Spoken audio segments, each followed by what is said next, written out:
obrigação de disputar os pontos. O empate, a meu ver, já não passa a ser um resultado que encha os olhos.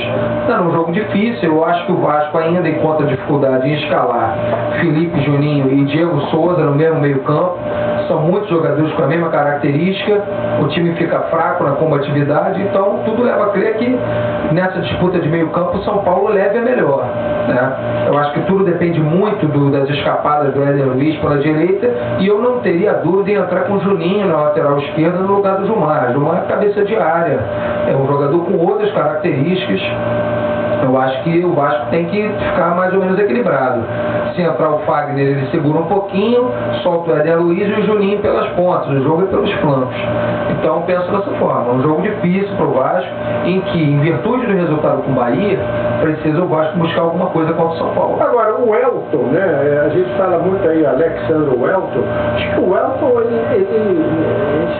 pelos jogos que eu vi no Vasco, acho que ele se encaixaria um pouco melhor que o Alexandre, né? Ele produziria um pouco melhor, né? Assim, eu tenho minhas restrições ao Alexandre. Eu acho que o Alexandre é um jogador que é aquilo que nem o Aston Rodrigues fala. Tem jogo que ele faz chover e tem jogo que ele não leva nem guarda-chuva.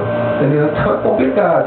Eu acho o Elton um jogador assim, melhor tecnicamente do que o Alexandre, mas nenhum nem outro são aqueles centroavantes que o Vasco acostumou a ter.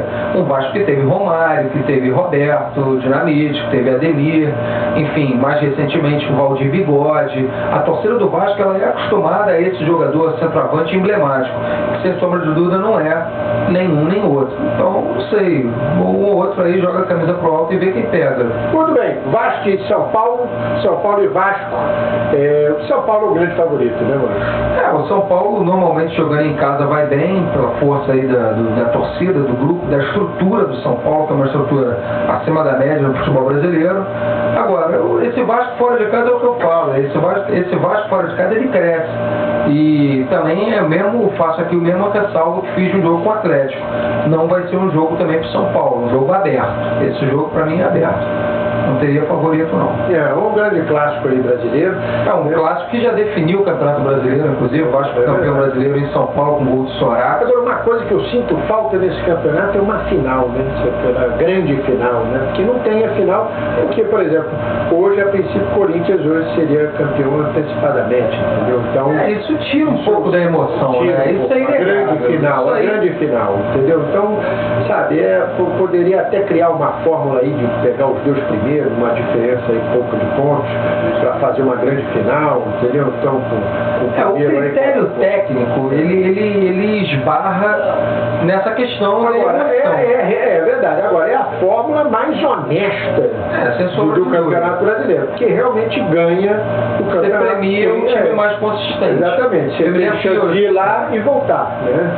Eu me lembro que em 88 o Vasco fez 54 pontos na fase inicial e na fase de cruzamento perdeu o Fluminense. É verdade. Que não pode ser fatal. Então é complicado, né? Então essas coisas fazem parte dessa fórmula de disputa, agora que é uma fórmula consagrada no mundo todo. Com certeza. Por isso que eu acho que deve se enaltecer sempre essas competições copeiras, Sul-Americana, Libertadores, Copa do Brasil, porque tem um pouco da emoção que o torcedor tanto reclama. Da falta de emoção que propicia essa fórmula de disputa. É verdade, muito bem. Agora são 13 horas e 17 minutos, hora certa, Revolução. Até minha rádio que é louca por você, com o apoio cultural da Churrascaria Estrela do Sul Norte Shopping, a melhor churrascaria da Zona Norte e a primeira churrascaria rodízio do Brasil. Vamos falar agora de Fluminense e Ceará, que teremos amanhã no Engenhão às 18h30. Vamos falar do Fluminense. Abel Braga confessa: cheguei aqui no Fluminense apavorado.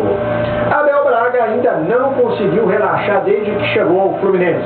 A irregularidade do time é motivo para fazê-lo perder o sono.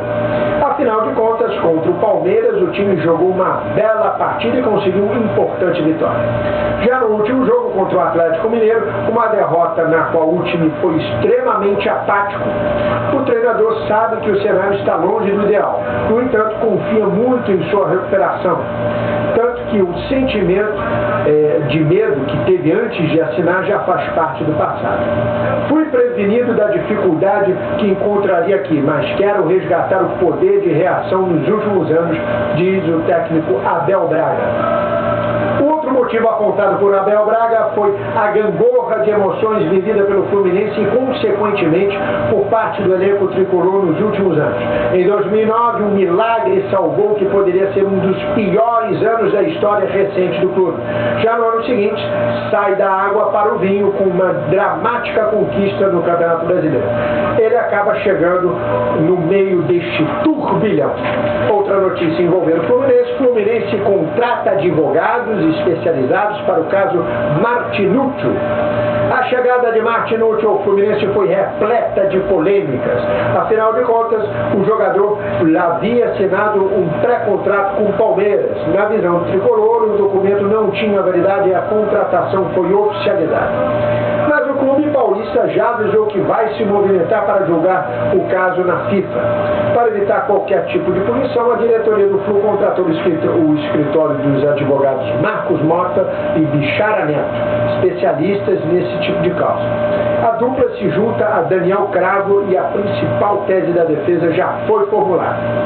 Além dos fatos novos apontados por Marcos Mota, o Fluminense já havia reconhecido irregularidades no documento do Palmeiras. O Departamento Jurídico do Verdão diz que cumpriu todos os trâmites legais e garante que vai lutar para receber uma indenização de 50 milhões de reais pela quebra do pré-contrato. Marcos Mota se mostrou surpreso pelo valor reivindicado. Ele apenas aguarda a oficialização da ação dos tribunais para continuar agindo. Alheio aos problemas jurídicos, Martinútil realizou na manhã dessa última sexta-feira seu segundo treino com a camisa do Fluminense. A expectativa é de que ele possa estrear em 2 semanas. Muito bem, Fluminense e Ceará, amanhã no Engenhão, às 18h30, né? Um jogão de bola. E o Fluminense, a princípio, é o favorito, vai estar jogando em casa, tem uma grande possibilidade aí de recuperar aí os 3 pontos perdidos que perdeu na última rodada, fora de casa, né? E vai pegar agora o Ceará aí, que está, como diz aí o queridão da galera, o nosso queridaço da galera, diz que o Ceará é meio que peixe morto, né, mano? É mal cuzuca, né? É aquela velha história, né, cara? Mas o Ceará, a gente brinca aqui com o Ceará e tal. Mas tá no meio do caminho aqui, mas o time tá inclusive à frente do Fluminense, né? Tá na frente do Fluminense ganhar o jogo, ele empata com o Ceará. Então a gente sabe, a gente brinca aqui, mas o Ceará é um time bom, um time de valores, um time principalmente quando joga em seus domínios, não é o caso agora, mas ele se torna ainda mais difícil de ser batido. O Fluminense ainda está nesse emaranhado aí de transferências. Agora, deu uma bola dentro. Contratou seguramente o maior advogado especialista em transferências internacionais. É o Marcos Mota, melhor advogado. O Bichara Neto também é um causídico brilhante, mas o Marcos Mota é um cara que tem trâmite nos tribunais, até na corte do esporte, enfim. Então, tudo leva a crer que o Fluminense fez um gol em contratar esse cara. Agora, impressionou o Abel Braga falar que estava muito apreensivo.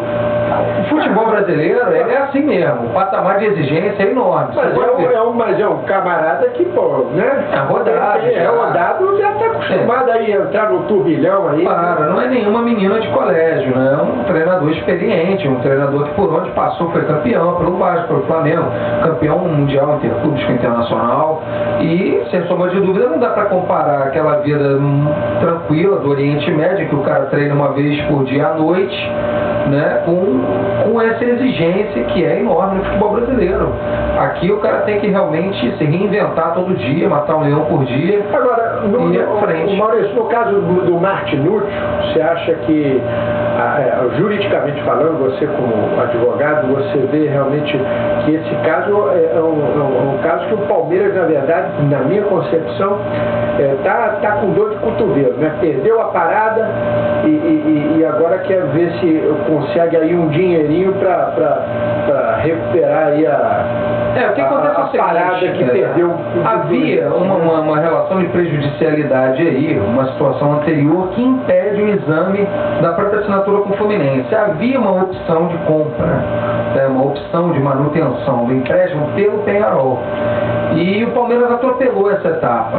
Então, se você for analisar isso, é impeditiva, essa questão anterior é impeditiva da análise da assinatura do contrato com o Fluminense. Houve uma opção de compra violada. Então, eu acho que dentro dessa lei de raciocínio, o Fluminense tem largas chances de lograr isso nessa demanda aí. A meu ver, o Fluminense teria chance. Agora, de qualquer maneira, não vai haver menor influência na questão de jogo do Martinuzzi, porque isso é uma questão para demorar muitos anos, né, até chegar a ser apreciado com trânsito em julgado, ou seja, não caber mais recurso dessa decisão, vai demorar muito. Então o Fluminense pode utilizar o Martinuzzi tranquilamente, que eu acho que ele até sai do Fluminense antes de julgar essa demanda aí e perderia o objeto da ação. Muito bem, Fluminense e Ceará às 16 horas amanhã no Engenhão.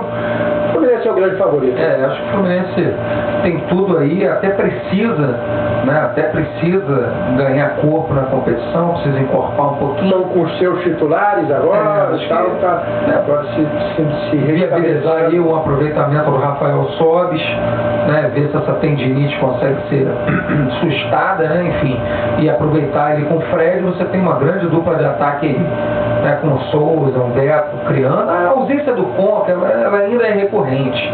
É difícil você achar um jogador com essas características. Não sei se o Martinuzzi é esse homem. Eu acho o Conca um jogador acima da média. Conca, eu lembro dele com muita saudade no Vasco, o cara era ambidestro.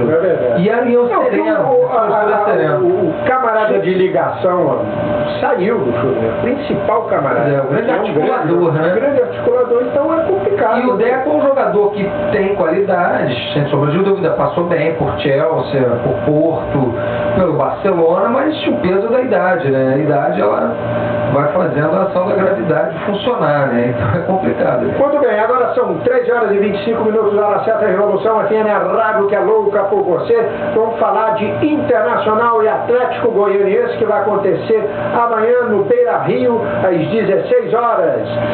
3 jogadores no Internacional lutam por vaga única no ataque do Inter. No mesmo dia em que chegou da Alemanha, o Inter não deu folga aos seus jogadores. E o técnico ainda interino hoje, Marlos, comandou um treino tático no campo principal do Beira-Rio no início da noite de ontem, sob intensa chuva. Para a escalação do time principal, o treinador deixou claro que só mandará a campo contra o Atlético Goianiense um atacante, mas ainda não decidiu qual. Enquanto o zagueiro índio se mostrou recuperado das dores musculares e vai para o jogo, o volante argentino Volatti foi para um hospital fazer exames também por problemas musculares e está fora da partida. Na zaga, Loz não contará com Bolívar, suspenso, e Juan, que está na seleção brasileira sub-20. Na cabeça de área, o Wilson Matias, que não vinha sendo aproveitado por Falcão e atuou bem na Alemanha, está escalado. O time titular no treinamento de ontem foi o seguinte: Muriel, Ney, Índio, Rodrigo Moledo e Kleber.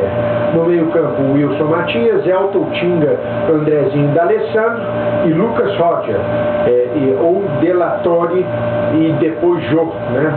Isso aí teve algumas mudanças aí no treinamento de ontem no ataque. Muito bem, Internacional e Atlético Goianiense no Beira-Rio.